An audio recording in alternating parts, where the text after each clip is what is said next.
Hi, good morning. We are here with Andrew Shields. He's a Global Business Unit Director from INDICATA. How are you? I'm very well indeed this morning. Very well indeed this morning, which is good in the current circumstances.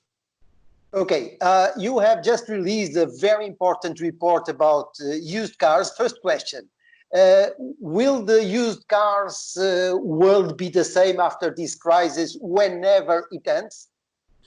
I think we're going to see a really interesting move and change in the industry over a number of years. Will it recover? Yes, eventually, 5-10 years time, I think we will get back to normality, whatever normal looks like in that world. But I think what we're going to see at the moment is a very hard and fast, and we are seeing a very hard and fast drop off in volumes in certain countries where there are high infection rates. Interestingly, there's not high drop off in countries where there are low infection rates like Portugal, like Poland, but they will start dropping off as well. Once that initial drop off has happened, we'll see easing in government restrictions, and that will hopefully see a resumption of the marketplace. Looking at the last recession, what we saw was the fact that the market in used cars was quite resilient. Actually, across Europe, it only dropped 9%, even in the depth of the recession, whereas new cars, they dropped down very significantly. So what we're predicting is that after an initial hard drop of volumes, where we get into kind of peak social distancing controls that a country will operate, we'll see a recovery, because the used car market is very much supply side. There's a push of units onto the market constantly. It's the price that tends to be the variable matter. Okay, so China is starting to show some signs of recovery. What is your opinion regarding this, about this recovery in China? I think it's interesting. In the work that we did, we looked at China, and we looked at factory utilization in China over the implementation of the restrictions. And I think there's also some lessons that we can learn. So China first implemented its restrictions at the 23rd of January. It took 4 weeks for China to get control of the rate of growth of infection. And it was actually only this weekend that there was no cases reported. There was 40 last night. So overall, it takes that period of time in China with very draconian restrictions to stop the movement of the virus. Now, what we're seeing and we're hearing anecdotally is how the dealer networks are beginning to start reselling cars. It's slow, it's not quick, but the market is beginning to recover. It'll be interesting to see how that moves forward, but is a sign of the fact that the markets will recover once restrictions are removed. I think in Europe, it may take more than just the 4 weeks because of the nature of the way the disease is spread in Europe and the nature of the restrictions that aren't quite as draconian as happened in China, but it will happen. In China, we have numbers from 53% of traffic in showrooms. So it's not 100%, but it's beginning to grow. And something that we learn out of the China example is that the restrictions will stay here for some time, because it is very important to control a second outbreak, the possibility of a second outbreak. No? Absolutely. In our report, we show the different scenarios in terms of high peaks and medium peaks, and then repeated peaks as a result of different restrictions. Okay, Andy, please, going to your report, what are your recommendations for each of the following operators? First of all, I would like to have your opinion about what the strategies for OEMs, franchise and independent dealers, leasing companies, and finally rent-a-car. If you want, I remember the next. Okay, no, that's fine. But I know you know it. I think if you take OEMs, clearly from the OEM side, those that are exposed to rental buybacks will be getting swathes of cars returning to them. And actually talking to a few OEMs, they've also got a large number of 0-kilometer cars that were due to go out to rental companies that haven't even gone there. Now, they're going to be in a situation where they have larger volumes than normal coming back to them in a very much reduced market. Normally, OEMs tend to focus their cars at their own network within their own market. That's not going to be sustainable. So what they need to think about is finding non-franchise routes into multiple markets as a way of disposing of the huge volumes of cars they're getting from the rental industry. RVs will drop, so they'll feel a lot of pain if they don't go down that route and take cars out.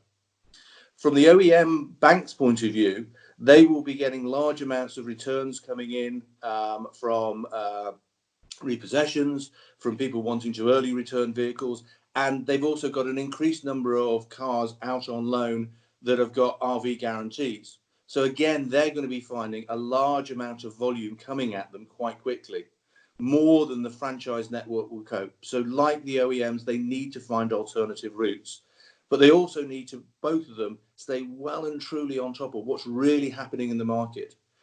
We're seeing different markets move at different times. And therefore, it's absolutely important that you target your cars from a remarketing perspective at the market of the moment. And at the moment, that could be Portugal and Poland, but they will restrict quite quickly as we go forward. But then it might be effectively Italy beginning to open up. There'll be potentially less cars available because of the way dealers have operated there, and Italy might become a boom market. You've got to stay on top of those trends and understand what's happening in each market at any time. And in terms of OEMs, they should look into all the markets, not only in each market at a time. No, absolutely. Historically, they rightly have focused. If the car's generated in that market, resell it in that market and resell it to your franchise dealer. That business model ends. You can't carry on like that, because you'll end up with a market that is in real pain, and then you'll be holding too many cars for too long a period and taking residual value drops. What you need to do is start finding the right route to push those cars into a broader set of channels in a broader set of countries. It's the only way forward. Okay. Regarding franchise dealers and independent dealers. Franchise dealers, independent dealers. The key thing for them is going to be stock turn and keeping vehicles spinning. We've done a lot of consulting work with dealers, and the killer on profitability on used cars is any vehicle that ages, and that's in a normal market. In a marketplace where you've got residual value declines, any vehicle that stays in the marketplace at the same price and ages and ages and ages will be a loss maker when you finally come to sell it. So it's absolutely vital that the franchise dealers regularly look at their stock, look at the aging of their stock, look at the pricing of that stock relative to the marketplace, and correct and change and make those cars that are beginning to age more competitive. Without that, the pain will be huge. So it's really important to focus on that. Equally, the work that we've done has also looked at buying the right cars and looking at analysing the vehicles that you're buying, trade-ins, etc., on the basis of how fast they're moving in the marketplace as well. We call it market day supply. And really focusing on buying fast-moving stock, again, will stop you from having aging issues. Okay, just 1 minute for leasing companies and rent-a-cars, please. So leasing companies and rent-a-cars, two different models, two different sets of issues. The rental industry is just in defleet mode. Get rid of as many cars as they can, get out of as many contracts as they can. And the rental industry knows that your first loss is your best loss. They need to get out of those cars. The leasing industry is slightly different. They, I think if you go over the last recession, did very well by attempting to run cars on, talking to customers about and extending contracts on the belief that the market would come back quickly. And in some cases it did, and that worked. This market's going to be different. The pain is going to extend for a longer period of time, and therefore running cars on, holding cars is going to be the wrong decision. They need to start thinking about how they liquidate their stock rapidly at the best price they can, in the best market they can, right away, rather than necessarily trying to run vehicles on. Regarding independent dealers, makes sense for independent dealers to keep buying, considering that sales are down more than 80%, 90% in some markets. What do you think? I think the lesson for independent dealers is exactly the same as it is for franchise dealers and dealer groups. Stock turn is key. Making sure that vehicles don't age is going to be absolutely vital. Any car that ages in a normal market makes losses. Going forward, any car that ages in a downward market is going to be very painful. So it just goes back to A, keep the stock turn going. B, make sure you buy right by buying cars that are fast movers. But I think the other factor that now goes into it is showroom traffic is going to be down. So what you find normally is customers, if I go back 10 years, all went to showrooms to find out about a car. Today, before the crisis, people did huge amounts of research online and then finally went to a showroom to buy a car. What you're going to find is that's going to increase in terms of the amount of time that they spend on the internet and less time in showroom. So it's going to be vital for franchise and non-franchise dealers, A, to look for routes of engaging with their customers over video to close deals. But the other problem is they're going to be spending lots of times in the ether, doing research. How do you get hold of that customer? How do you get a conversation with that customer? And that's where things like lead generators using valuation tools are going to be a massive help.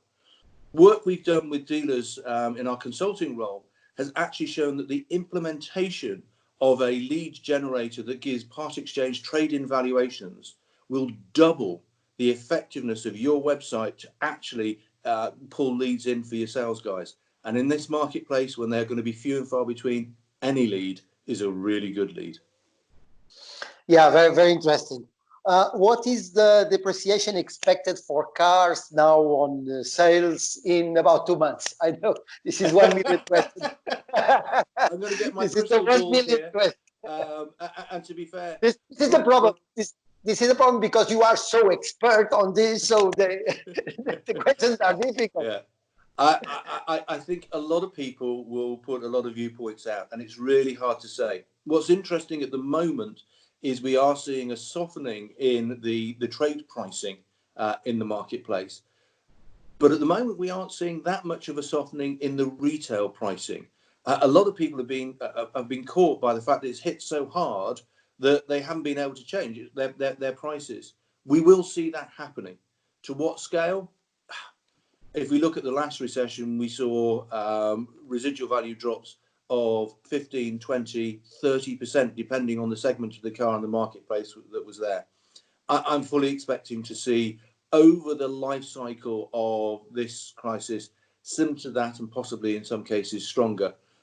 What we will see differently with this one is I don't think we'll see such a fast recovery in residual values as we saw the last time, because this piece is going to last at a low underlying level as restrictions continue for a much longer period of time and as economies are damaged.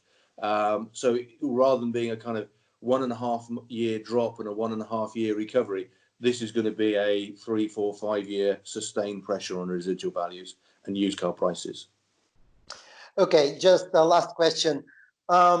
I think that this question is a little bit because one thing is the quarantine period and other thing is after quarantine. But regarding quarantine and looking what is happening now in Italy, for instance, with a low volume of digital leads, do you think that investing in marketing and low prices will have an effect on sales? Oh, absolutely.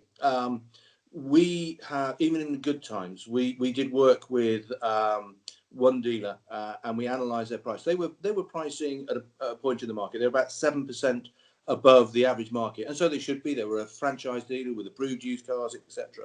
But their sales volumes weren't moving. We looked at their whole pricing strategy and the way they were pricing. We brought their pricing down to 2-3% above the market. Still at a point where they should make profit, because if they can't make profit 3% over the market, why not? We saw a 3-fold increase in the number of inquiries and showroom traffic by that change. Dealers that don't change their price will be in a marketplace where the consumer is spending more and more, home working consumers will spend more and more time researching and looking for value for money. And if you're not value for money, you're not going to sell your car. You're not going to get the inquiry. So being competitive is the right thing to do. That doesn't mean being the lowest price, but it means being the right price for the proposition that you've got. And price premiums of 10% just won't work going forward in this really tough period. So thank you very much. Congratulations for your work, remarkable work, just spot on in the right moment. And we are looking forward to see you in the World Shopper Conference in October. I'm looking forward to it in October now as well. Shane. We hope everything is solved, and at least we are on a different trajectory, and we hope to see you. Thank you very much. You're very welcome. Thank you for giving me the opportunity again.